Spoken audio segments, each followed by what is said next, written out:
Exposé. Faut-il y voir un signe? C'est à quelques encablures du parc des expositions que se trouve l'hôtel qui a accueilli ces nouveaux états généraux des personnes vivant avec le VIH durant 2 jours. Exposition, elle a été au cœur de cet événement hors norme qui, pour beaucoup, avait la saveur de l'inédit. Penser, un tel rassemblement ne s'était pas produit depuis 20 ans. C'était à Paris, déjà, place du Colonel Fabien en 2004. Exposition consentie au regard des autres, à l'écoute de tous et de toutes, car il s'agissait de parler de soi, de son parcours, qu'il soit ancien ou récent avec le VIH, de ses aspirations, des espoirs que permettent le contexte thérapeutique d'aujourd'hui, des colères qu'inspire le contexte social actuel et son cortège de discrimination qui perdure, mais aussi de ses envies, de ses inquiétudes, de ses idées pour changer la donne. Car c'est bien une des ambitions de ces états généraux que d'améliorer l'existant en passant des constats, qu'ils soient individuels ou collectifs, à des recommandations concrètes, portées ensemble. Et c'est ce que nous avons vu hier et allons vivre dans quelques instants. S'appuyant sur les ressorts de la démarche communautaire, ces états généraux sont l'illustration que le circuit court, dont on vante tant les mérites dans bien des domaines, existe aussi dans le champ de la santé.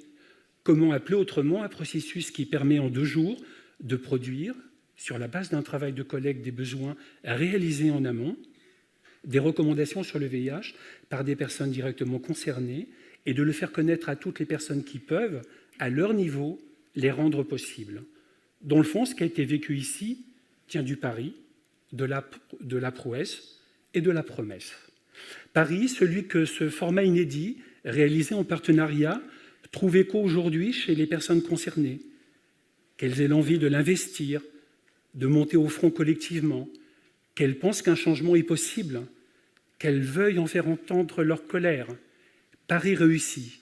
L'engagement des personnes lors de la phase de recueil des besoins, votre présence énergique, engagée. Ces 2 jours et ce matin encore en témoignent.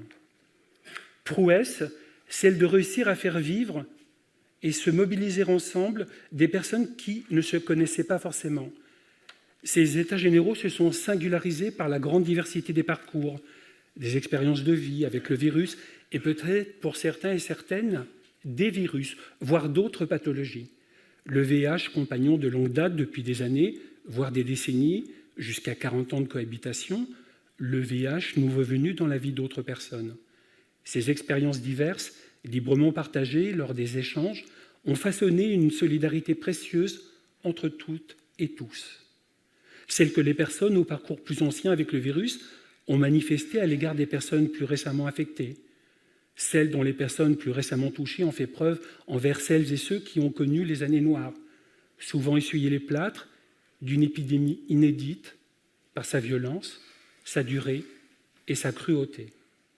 Cet échange solidaire aura été une des prouesses de ces états généraux, et c'est vous qui l'avez permis. Promesse qu'il y ait un avant et un après, que ces états généraux soient puissants, mobilisateurs comme Corinne et Damien nous y invitaient en début d'événement, que cette énergie, cet engagement ne s'estompe pas au fil des jours. Chacune d'entre nous, à sa place, à son niveau, sera responsable du succès à court, moyen et long terme de ces états généraux. Un peu comme si le rien pour nous sans nous, qui a servi de matrice à cet événement, se doublait d'une autre déclinaison. Le sans nous, il risque de ne rien se passer. Qui peut courir ce risque au moment où la lutte contre le VIH et ses spécificités, que vous avez soulignées, semblent solubles dans le grand tout de la santé sexuelle? Au premier jour, mais reprenons l'histoire. Une arrivée samedi matin par voiture, train, avion, parfois dérouté pour cause de grève, tram, métro. Un hôtel qui nous laisse croire qu'il est à Paris alors qu'il est dans une jolie banlieue, bordé de verdure qui tente de faire oublier que le périphérique passe à 2 pas. Des affiches siglées du logo de l'événement, une caisse de badge, une attestation à signer, un bracelet rouge lorsqu'on ne veut pas être photographié, un questionnaire à remplir, un QR code à scanner, un programme à lire, un sac collector à garder, des tickets boissons à conserver, une valise, un bon de consigne pour la bagagerie, une lunchbox à manger sur le pouce, de quoi avoir le tournis. Et puis, Un hôtel au lobby grand comme une agora, une série d'escaliers, de tournants, d'étages, une suspension blanche comme une méduse indolente et apaisante, une multitude de recoins cosy, un jardin extérieur, de la lumière, du beau, du confortable, du reposant. Enfin, une impression qui vient rapidement atténuer la présentation du programme faite par Catherine. Un programme dense, riche, qui ne compte pas 16 heures. Pas trop le choix, vu la feuille de route que se sont fixés ces états généraux, comme l'a rappelé Camille en ouverture. Permettre l'expression des besoins des personnes vivant avec le VIH, faire un état des lieux des recommandations actuelles et les comparer avec ce qui se passe en vie réelle et élaborer ensemble des propositions concrètes qui permettent d'améliorer notablement l'existant. Ces états généraux méritaient qu'on comprenne qui sont aujourd'hui les personnes vivant avec le VIH en France, et c'est ce que nous avons découvert avec la présentation claire, vivante et documentée de Dominique. Quelques données. Près de 160 000 personnes vivent avec le VIH en France, dont 34%, soit 54 600, sont des femmes, parmi lesquelles 41% sont suivies en Île-de-France. Parmi l'ensemble des personnes, 4% sont âgées de plus de 75 ans et 91% ont l'ALD. Des données de cohorte indiquent que 111 371 personnes vivant avec le VIH ont été suivies au moins une fois à l'hôpital en 2021. On compte 65% d'hommes, 35% de femmes et moins de 1% de personnes trans, qui sont mal identifiées et dont probablement le nombre est sous-estimé dans ces cohortes. La prévalence, soit le nombre de personnes vivant avec le VIH par rapport à la population générale, est la plus forte en Guyane, en Île-de-France, en Guadeloupe et en Martinique. Quoi de neuf, Doc ? Lors de la phase de recueil des besoins, demande avait été faite d'avoir un point sur les traitements actuels du VIH. Ce sont Victoria et Pierre, tous deux médecins, représentants et représentantes de deux sociétés savantes impliquées dans les états généraux qui s'en sont chargés. Il a été question d'initiation de traitement, de simplification, d'allègement, d'injectables, mais aussi d'empowerment, d'empouvoirment, de la patiente ou du patient. Pierre a ainsi expliqué comment il faisait le choix du premier traitement, affiche action-traitement sous les yeux, dans un partenariat d'eux, une alliance thérapeutique que tous et toutes les médecins ne mettent pas en œuvre, loin s'en faut. Victoria a rappelé le bénéfice individuel et collectif du traitement, l'intérêt du traitement précoce. Le cœur du suivi passe par la prise en charge de la santé en général, a-t-on entendu. Et il a été rappelé que l'effet indésirable principal de la vaccination, c'était la désinformation à son propos. Il faut voir comment on nous parle. Le premier atelier du samedi avait deux ambitions. Faire connaissance et travailler sur le thème « Être acteur, actrice de sa santé ». Vaste sujet qui va du lien avec les professionnels de santé au rapport à l'hôpital, des questions d'observance au rendez-vous et au traitement, à l'accompagnement en santé proposé par les associations. Vos échanges ont mis en avant le décalage entre l'infectiologue, avec lequel ou laquelle les rapports sont souvent bons, et d'autres professionnels de santé, dont le médecin traitant, avec lesquels c'est loin d'être le cas. Des exemples. Une demande de dépistage à laquelle un médecin répond « Si vous ne voulez pas avoir le VIH, ne baisez pas son capote ». Apparemment, vous êtes fait repos, dit à haute voix par un médecin à une personne aux urgences dont le père, installé dans le box à côté, n'est pas au courant. Un médecin généraliste qui scanne chaque courrier de l'infectiologue, il jette un œil, n'en dit rien, et s'empresse de le ranger dans le dossier médical. Vous savez, je ne m'y connais pas trop. Un médecin qui rappelle son patient 2 semaines après la consultation. Vous pouvez me rappeler ce qu'on s'est dit la dernière fois ? Un ange passe en blouse blanche. Bien sûr, les manques de moyens humains comme financiers expliquent pour partie certains dysfonctionnements. Vous l'avez dit, mais ils ne les justifient pas. La liste de mes envies. Au prononcé de l'intitulé « Ma vie relationnelle, affective et sexuelle », on a entendu « Ah ouais, quand même ». Et d'autres « Ouh, là, il y a beaucoup à dire ». Et beaucoup a été dit. Des paroles fortes dont certaines ont pu faire rougir les yeux. Je ne parle pas de ma séropositivité, je ne suis pas prête à expliquer que j'ai des relations sexuelles avec mon mari, que j'ai eu des enfants qui vont bien, et qu'on dise de moi « Quoi ? Elle a osé ?» J'ai bridé ma parole pour ne pas avoir à m'expliquer sur ma sexualité, ma vie privée. Je n'en parle pas par crainte qu'on me juge, qu'on pense que je suis séropositive parce que je serai une femme qui va à droite, à gauche, ce qui n'est pas le cas. Je crains d'être catégorisée, jugée. Prenons l'exemple d'une émission télé, on y présente une personne atteinte d'un cancer, tout le monde trouve ça triste. Puis vient le tour d'une personne vivant avec le VIH, personne ne s'apitoie. Beaucoup vont même dire que la personne le mérite. Pourquoi nous donner des bracelets rouges pour nous cacher? C'est interroger un participant avant d'asséner, parce que la société produit cela. Et la sexualité dans tout ça?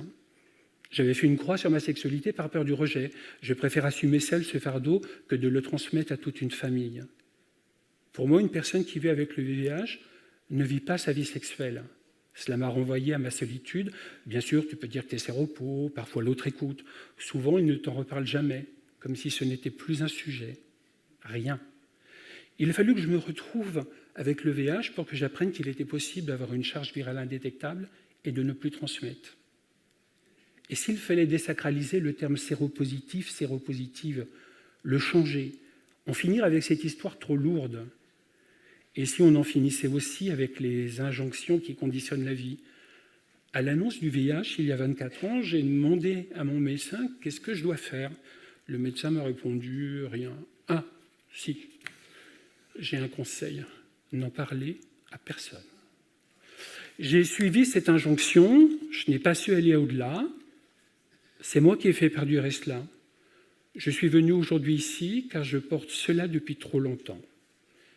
Il a bien été question du TASP, qui met du baume au cœur, d'une certaine forme de normalisation du VIH, de l'ambivalence à vouloir être visible pour contribuer à changer l'image des personnes vivant avec le VIH et la crainte d'éventuels dommages collatéraux sur les proches, les partenaires, la famille.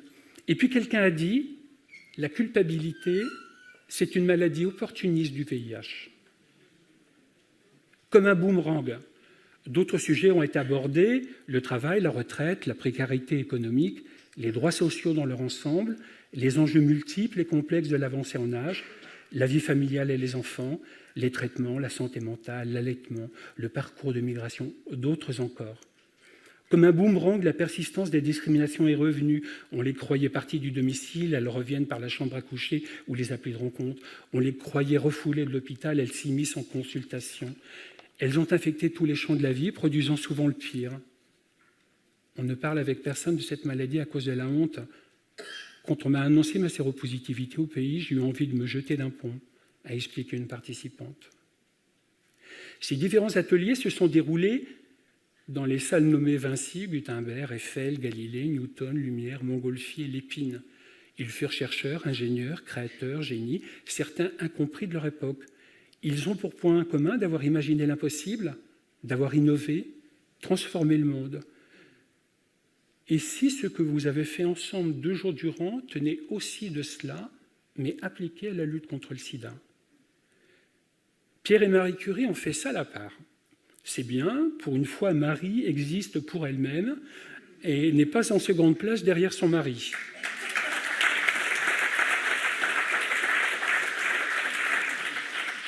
Dans la salle qui porte son nom, on trouve sous son portrait une citation d'elle. « En science, nous devons nous intéresser aux choses, pas aux personnes. » Je me demande si vous n'avez pas décidé de faire l'inverse et de vous intéresser aux personnes pour permettre que les choses changent.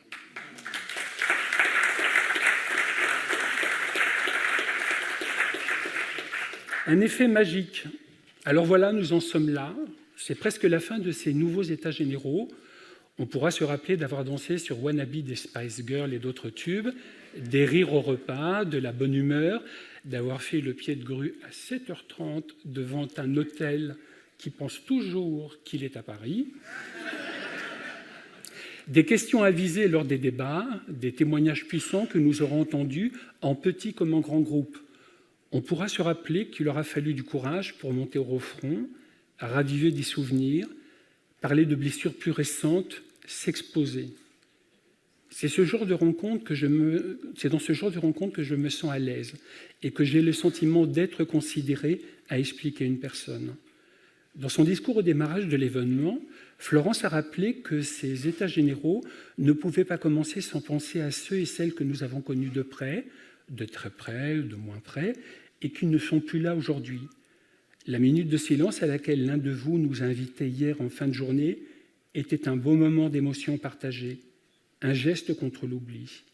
Des militants et militantes ont disparu, d'autres ont pris la relève, d'autres la prennent aujourd'hui.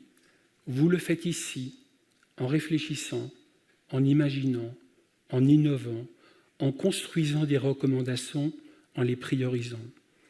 Dans son discours, Florence a rappelé l'importance du témoignage de Magic Johnson dans sa vie avec le VIH, souhaitant à tous ceux et toutes celles qui apprendront un jour qu'ils ou qu'elles ont été contaminés par le VIH de pouvoir bénéficier de la force d'un témoignage équivalent.